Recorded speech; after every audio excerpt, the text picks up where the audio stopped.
Hello दोस्तों, आप सभी का स्वागत है आपके अपने YouTube channel group D blogs 2.0 पर। तो बात क्या है कि एक दो दिनों से वीडियो नहीं आ रही थी। पहले से बता दें हम कि थोड़ी व्यस्तता हो गई थी और थोड़ा सा इधर उधर हल्का फुल्का मतलब समझ सकते हैं भाई, पहले ही बता रखा हूँ, फिर उस पर चर्चा नहीं करेंगे। तो जिसकी वजह से वीडियो नहीं बन पा रही थी। ठीक है, तो खैर कोई बात नहीं, आप रेगुलर रहेगी वीडियो आपकी।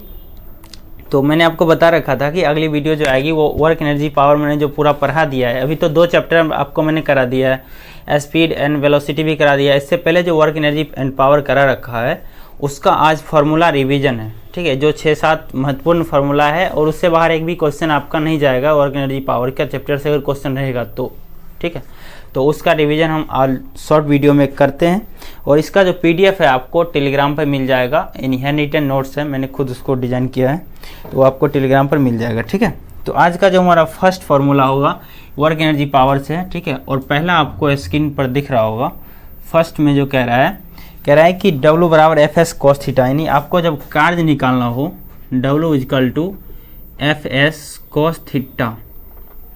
ठीक है, जो W = FS cos थीटा है, तो इसमें आपको यानी W क्या सूचित करता है, W जो है आपको वर्क को सूचित करता है, यानी आपके काम को सूचित करता है। ठीक है, और F जो है, F का मतलब हो गया फोर्स यानी क्या, बल, और S का मतलब हो गया डिस्प्लेसमेंट। ठीक है, डिस्प्लेसमेंट का मतलब होता है, हिंदी में इसको विस्थापन बोलते हैं। ठीक है, इसको हम हिंदी में बोलते हैं क्या, विस्थापन। डिस्प्लेसमेंट मतलब विस्थापन, फोर्स मतलब होता है बल। ठीक है, और वर्क मतलब तो कार्य आप सभी लोग जानते ही हैं। ठीक है, तो जब भी आपको कार्य निकालने के लिए कहेगा W बराबर FS cos थीटा लगाएंगे, लेकिन जब आपको थीटा का मान पूछेगा तब आप थीटा का मान वहाँ पर लगाएंगे। लेकिन जब थीटा का मान आपसे नहीं पूछा जा रहा है तो आप सीधा W = FS का यूज़ करेंगे, आपका सवाल आराम से सॉल्व हो जाएगा। जब थीटा का मान दिया ही नहीं रहेगा तो हम थीटा का मान यहाँ पर 0 लेंगे, लेकिन 0 लेने से भी हमको क्या फ़ायदा है, यहाँ पर ये अलग से ही हट ही जाएगा। cos 0 का मान वैसे भी 0 ही होता है। ठीक है, तो यहाँ से आपका ये हट जाएगा, फिर आपको कोई फ़ायदा नहीं है। W बराबर FS ही लगाएंगे, आपका आंसर आ जाएगा। यानी कार्य निकालने के लिए आपको क्या चाहिए, बल और विस्थापन चाहिए। यानी किसी भी वस्तु पर कार्य होने के लिए बल लगना चाहिए और बल की दिशा में विस्थापन होना चाहिए, या फिर विपरीत दिशा में भी विस्थापन होना चाहिए, विस्थापन, तब जाकर के हमारा कार्य संपन्न होगा। तो इसे हम W = FS cos थीटा से सूचित करते हैं, जो आपका पहला फार्मूला था। ठीक है, हम अगले फार्मूला की ओर चलते हैं। जो सेकंड फार्मूला है आपको सामने उसका स्क्रीनशॉट दिख रहा होगा। सेकंड में आपसे कहा जा रहा है कि Ke बराबर 1/2 mv², Ke बराबर 1/2 mv²। अब इसको हम लोग समझते हैं कि Ke का मतलब क्या होता है। Ke का मतलब होता है काइनेटिक एनर्जी। ठीक है, काइनेटिक एनर्जी होता है। Ke का मतलब काइनेटिक एनर्जी होता है। काइनेटिक एनर्जी का हिंदी होता है गतिज ऊर्जा। ठीक है, काइनेटिक एनर्जी मीन्स गतिज ऊर्जा होता है। तो गतिज ऊर्जा बराबर जो है 1/2 mv² होता है। यहाँ पर m का मान हो जाएगा यानी मास। ठीक है, वस्तु का मास मतलब क्या, द्रव्यमान। जो वस्तु का मास होगा उसको द्रव्यमान, और v का मतलब हो जाता है आपका वेलोसिटी। ठीक है, वेलोसिटी को हिंदी में हम वेग बोलते हैं।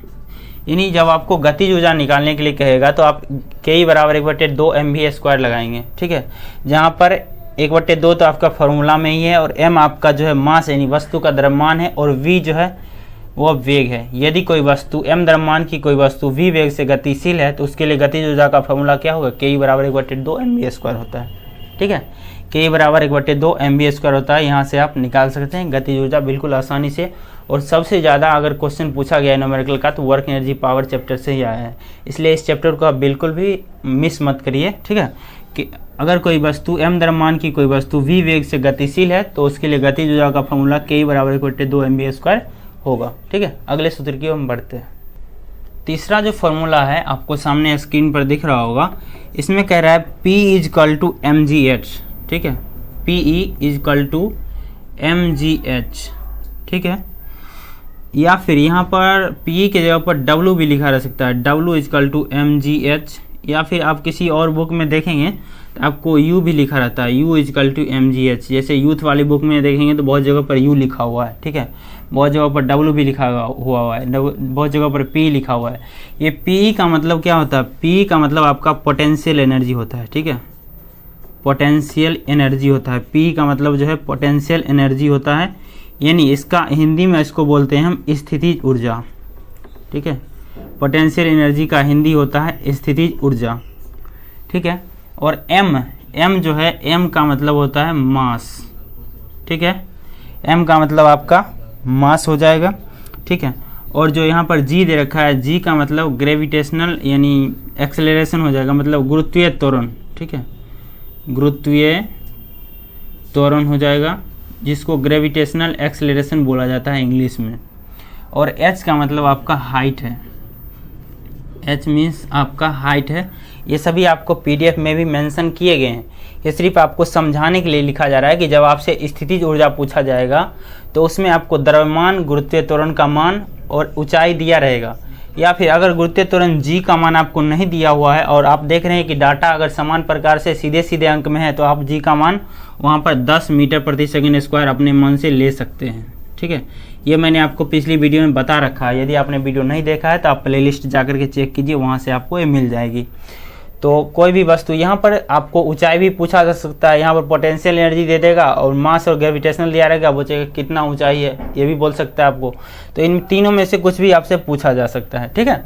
तो potential energy equal to mgh होता है, इसको आप लोग ध्यान में रखेंगे। हम अगले फार्मूला की ओर बढ़ते हैं।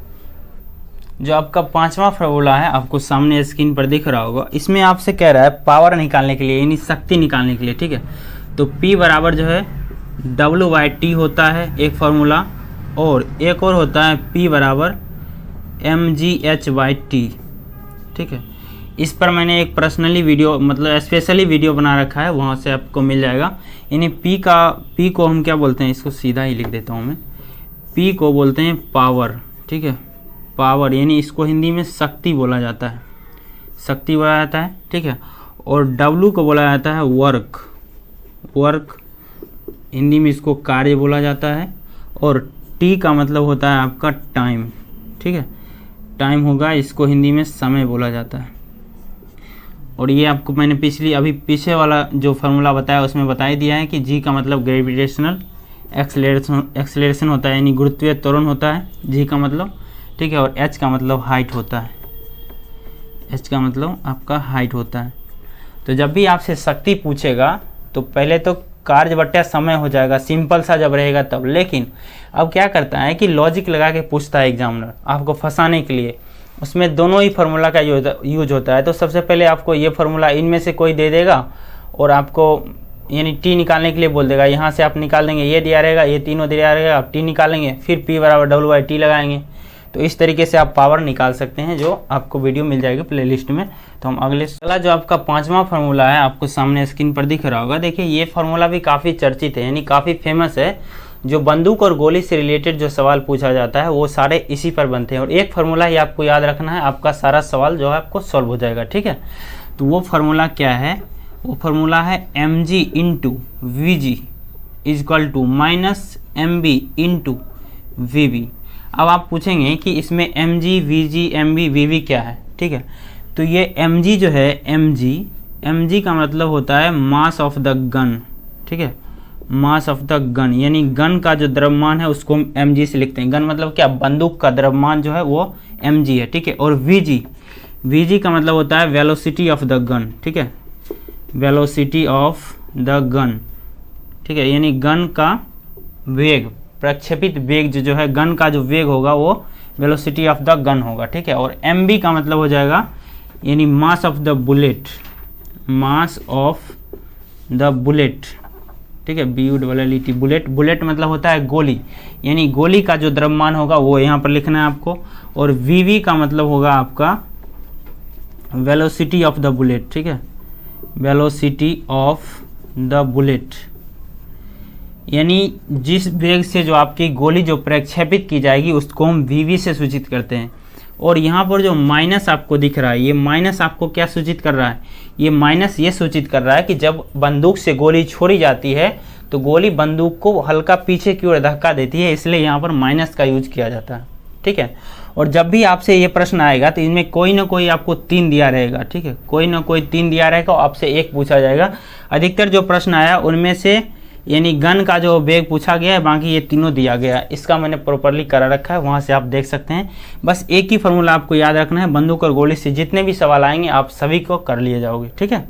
हम अगले क्वेश्चन अगले फार्मूले की ओर बढ़ते हैं। जो 6 नंबर फार्मूला है आपको सामने स्क्रीन पर दिख रहा होगा, जो आपको संवेग निकालने से संबंधित है, ठीक है। तो संवेग को हम P से डिनोट करते हैं, यानी संवेग को P से सूचित किया जाता है, और द्रव्यमान और वेग का जो गुणनफल है उसी को हम संवेग कहते हैं, ठीक है। किसी वस्तु के द्रव्यमान और वेग के गुणनफल को हम संवेग कहते हैं।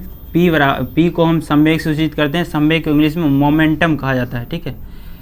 मोमेंटम, संवेग को इंग्लिश में मोमेंटम कहा जाता है, हिंदी में इसको संवेग भी कहा जाता है, ठीक है।